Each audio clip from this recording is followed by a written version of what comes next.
선한 사람 TV를 애청하고 계시는 국내외 계시는 성도 여러분, 오늘은 10번째 불의를 기뻐하지 아니하며 고린도전서 13장 6절의 말씀입니다. 데살로니가후서 2장 12절에 진리를 믿지 않고 불의를 좋아하는 모든 자들로 하여금 심판을 받게 하려 합니다. 이게 불의는 헬라말로 아디키야, unrighteousness, 사랑과 함께 할 수 없는 것으로서 사랑은 불의를 기뻐하지 아니하며 진리와 함께 기뻐하고 모든 것을 참으며 모든 것을 믿으며 모든 것을 바라며 모든 것을 견디나니라고 하였습니다. 불의는 의롭지 못한 것이며 비성경적인 것을 말합니다. 진리를 믿지 아니하고 불의를 좋아하는 자들을 심판하실 것으로 말하고 있습니다.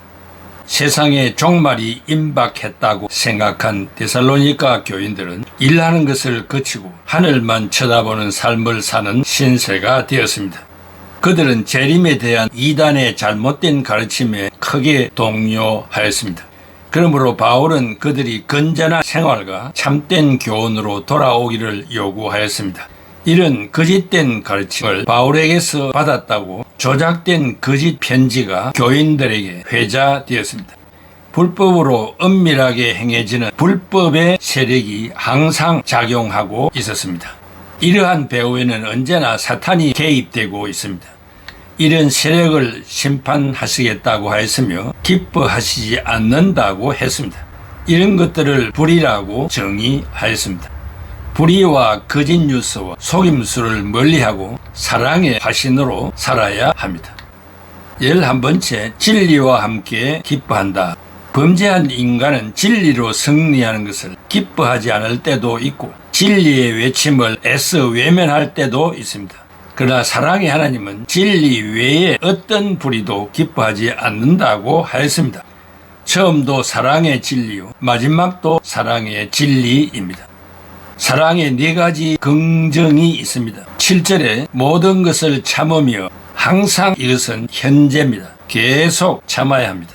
모든 것을 믿으며 사람과의 신임 관계가 좋아야 할 것을 말합니다. 모든 것을 바라며 소망 중에 살아야 할 것을 말합니다. 모든 것을 견디나니라. 이것은 미래의 소망으로 현재의 어려움을 물리치고 살아가는 것을 말합니다. 사랑만이 모든 것을 풍부하게 하는 힘을 가지고 있습니다. 3가지 궁극적인 사랑의 목적이 8절에서 13절까지 나옵니다.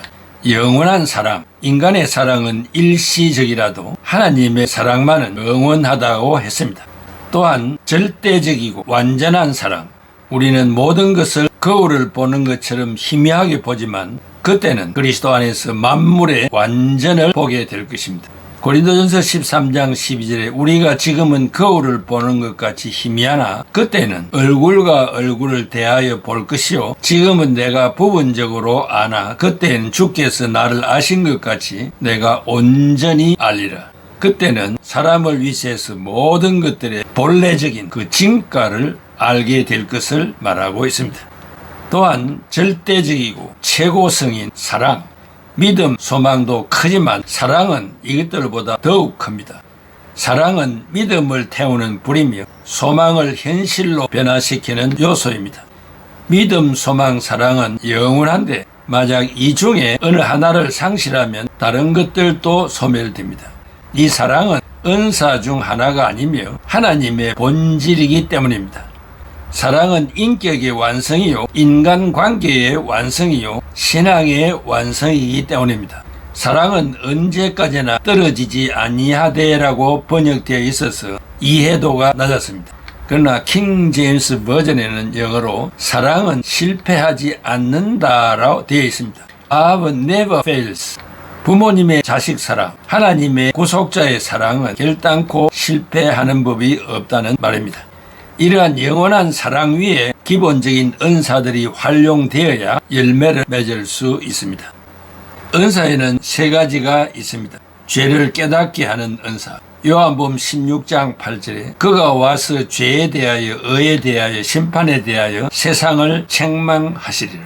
또한 예수 그리스도를 믿게 하는 은사. 고린도전서 12장 3절에 그러므로 내가 너희에게 알리노니 하나님의 영으로 말하는 자는 누구든지 예수를 저주할 자라 하지 아니하고 또 성령으로 아니하고는 누구든지 예수를 주시라 할 수 없느니라. 또한 구원에 이르게 하는 은사 에베소 1장 17, 18절에 우리 주 예수 그리스도의 하나님의 영광의 아버지께서 지혜와 계시의 영을 너희에게 주사 하나님을 알게 하시고 너희 마음의 눈을 밝히사 그의 부르심의 소망이 무엇이며 성도 안에서 그 기업의 영광의 풍성함이 무엇이며 라고 했습니다. 사랑의 중요성을 강조하고 구체적인 은사를 나열하고 있습니다. 오늘은 방언에 대해서 생각하겠습니다. 사도행전 2장의 방언과 고린도전서 14장의 방언은 다르다는 사실입니다. 어떤 방언을 하든지 사랑이 없으면 울리는 꽹과리처럼 의미가 없는 소리가 되고 맙니다. 이교도들은 자기들의 모임에 꽹과리와 나팔을 무작정 사용하여 분위기를 시끄럽게 만들었습니다. 아무리 자기가 원했던 은사라도 사랑이 없으면 이교도들의 예배와 같다는 것입니다. 신약의 방언에 대해서 세 종류로 나타냅니다. 새 방언, 마가복음 16장 17절에 믿는 자들에게는 이런 표적이 따르리니 곧 그들이 내 이름으로 귀신을 쫓아내며 새 방언을 말하며 이 새 방언은 헬라말로 카이난 글로사, 뉴 텅스, 오순절과 초대교회에서도 입증되었습니다. 당시 모여든 성도들이 놀라게 된 것은 사도행전 2장 8절에 우리가 우리 각 사람이 난 곳 방언으로 듣게 되는 것이 어찌 됨이냐. 각 지역에 흩어져 살던 디아스포라들이 오순절을 지키기 위하여 고국을 찾아왔는데 하나님께서 성령의 역사로 예수 그리스도의 부활 소식을 급히 전하기 위하여 각 나라의 방언으로 말하게 하는 기적이 나타나 놀라게 된 것입니다. 사도행전 2장 6절에서 8절 소리가 나며 큰 무리가 모여 각각 자기의 방언으로 제자들이 말하는 것을 듣고 소동하여 다 놀라 신기하게 여겨 이르되 보라 이 말하는 사람들이 다 갈릴리 사람이 아니냐. 우리가 우리 각 사람이 난 곳 방언으로 듣게 되는 것이 어찌 됨이냐. 불황무식했던 제자들이 우리가 사는 지역의 방언으로 말하여 쉽게 알아들을 수 있도록 한 것에 놀란 것입니다. 이 방언 헬라말로 디아렉토, 랭귀지, 일상적으로 사용하는 말로 듣게 된다는 원문입니다. 사도행전 2장 8절에 우리가 우리 각 사람이 난 곳 방언으로 듣게 되는 것이 어찌 됨이냐. 여기에 방언은 헬라말로 디아렉토, 온텅, 이것은 고린도전서 12장 14장에 나오는 방언들과 같이 무아지경에서 말하는 것을 말하지 않습니다. 고린도 교회의 방언은 분위기의 고조와 감정의 격동으로 일어난 흥분 상태와 외국 문물이 흥행했던 고린도 지역의 언어적인 혼합 상태, 즉 찾아온 곡의 언어가 천차만별이었기 때문에 잠시 말하는 중에도 몇 개 나라의 언어를 구사하였던 것입니다. 이러한 생활을 하던 성도들이 교회에 가서도 동일한 언어 구사를 하였습니다. 고린도전서 14장 27절에 만일 누가 방언으로 말하거든 두 사람이나 많아야 세 사람이 차례를 따라하고 한 사람이 통역할 것이요. 여기에 방언은 unknown tongue, 알아들을 수 없는 방언을 말합니다. 고린도전서 14장 19절에 그러나 교회에서 네가 남을 가르치기 위하여 깨달은 마음으로 5마디 말을 하는 것이 1만마디 방언으로 말하는 것보다 나으니라. 여기에 방언, 글로사, unknown tongue, 알아들을 수 없는 방언, 이것은 1만마디 방언해도 알아들을 수 있는 말로 5마디로 가르치는 것이 유익하다는 말입니다. 그리고 두 번째는 다른 방언, 초대교회의 방언입니다. 사도행전 2장 4절에 그들이 다 성령의 충만함을 받고 성령이 말하게 하심을 따라 다른 언어들로 말하기를 시작하니라. 여기 다른 언어, 헤테로스 글로사, other tongues, 복음이 이방에 급속도로 전파되던 초대교회 당시 현저하게 일어났습니다. 고린도 교회에서도 성령의 감동으로 다른 사람은 알아들을 수 없는 방언 현상이 나타났습니다. 그러나 오순절 성령 강림 때의 방언은 세계 도처의 사람들이 실제로 사용한 그 나라의 언어였습니다. 방언은 신비한 현상으로 나타나지만 신앙생활의 필수적인 은사는 아니었습니다. 그래서 바울은 사랑의 은사를 더욱 사모하라고 하였습니다. 고린도 교회 방언과 사도행전의 방언은 질적으로 다르다는 사실을 강조합니다. 분위기의 흥분과 감정의 격동으로 일어난 것입니다. 사도행전 14장 14절 19절 내가 만일 방언으로 기도하면 나의 영이 기도하거니와 나의 마음은 열매를 맺지 못하리라. 그러나 교회에서 네가 남을 가르치기 위하여 깨달은 마음으로 5마디 말을 하는 것이 1만 마디 방언으로 말하는 것보다 나으니라. 처음 온 불신자들이 듣고 미친 짓거리라고 합니다. 고린도전서 14장 23절에 믿지 아니하는 자들이 들어와서 너희를 미쳤다 하지 아니하겠느냐. 그 다음에 사람을 상대로 하는 기도가 아니라 하나님을 상대로 한 것이라고 했습니다. 고린도전서 14장 28절에 자기와 하나님께 말할 것이요. 사도행전 2장의 초대교회 방언은 단회적으로 끝이 났습니다. 그러나 고린도 교회 방언은 지금도 계속되고 있습니다. 심지어 이방 종교에서도 나타나고 있습니다. 소아시아 신비 종교에서도 있었고 헬라 문화권 신비 종교인 다이오니시즘은 그리스의 술의 신을 섬기는 자들에게서 나타났습니다. 한국의 무당 종교에서 나타나는 방언도 있습니다. 근대의 교회사 쾌거파, 감리교, 19세기 미국의 오순절파, 한국의 순복음파에서도 방언을 하고 있습니다. 이러한 방언은 교회 안과 밖에서 일어났으므로 이것을 성령의 은사라고 규정짓기가 어렵습니다. 심리학자들은 이것을 정신적 황홀 상태에서 오는 생리적 변화로 규정하고 있습니다. 그래서 바울은 자신도 이 은사를 받았는데 이 은사를 맨 끝에 두었습니다. 고린도전서 14장 18절에 내가 너희 모든 사람보다 방언을 더 말함으로 하나님께 감사하노라. 바울 역시 방언으로 말했지만 고린도 전서를 기록한 이후에 바울이 쓴 서신서에 전혀 언급이 없습니다. 바울이 쓴 서신서 13서신, 옥중서신, 에베소서, 빌립보서, 골로새서, 빌리몬서, 일반서신, 로마서, 고린도 전후서, 갈라디아서, 데살로니가 전후서, 목회서신, 디모데 전후서, 디도서에는 나타나지 않습니다. 사랑하는 애청자 여러분, 우리가 이 땅을 살아가면서 불의한 일을 가까이 해서는 안 되는 것은 신앙인의 기본 상식입니다. 또 교회 안에서는 방언이라는 문제가 대두되어서 역사적으로 늘 이 문제를 다루기는 합니다. 그러나 바울 사도가 말한 중심적인 요지를 우리가 잘 파악해야 되며 사도행전 2장의 방언과 고린도전서 12장에서 14장의 방언과의 차이점이 무엇인가를 여러분들이 분명히 알고 또 말할 수 있는 기회는 자신 있게 말할 수 있어야 할 것입니다.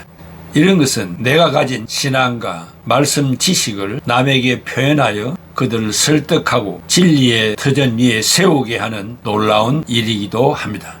주어진 이 말씀을 나의 신앙의 지식으로 삼을 수 있기를 바랍니다.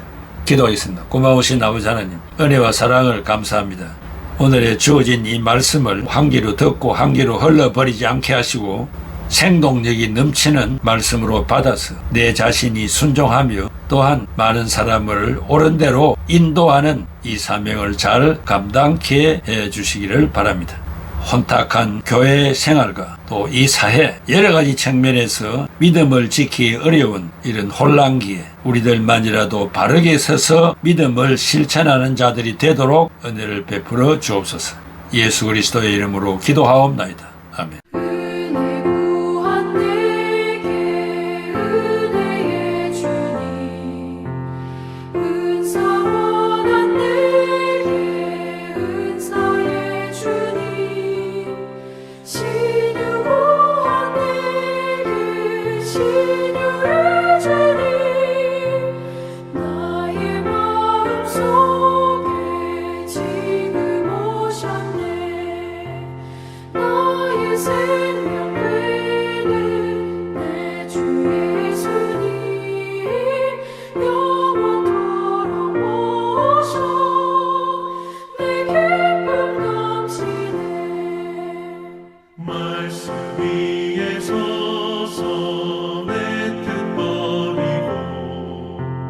감정을 버리고 말씀에 서니 불완전한 믿음과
이젠 주만 위해 힘써 일하리. 나의 생명 되는 내 주 예수님 영원토록 모셔 내 기쁨 넘치네. 나의 소망 되는 구주 예수님 이 세상에 다시 강림하겠네. 나의 등불 밝혀 손에 들고서 기쁨으로 주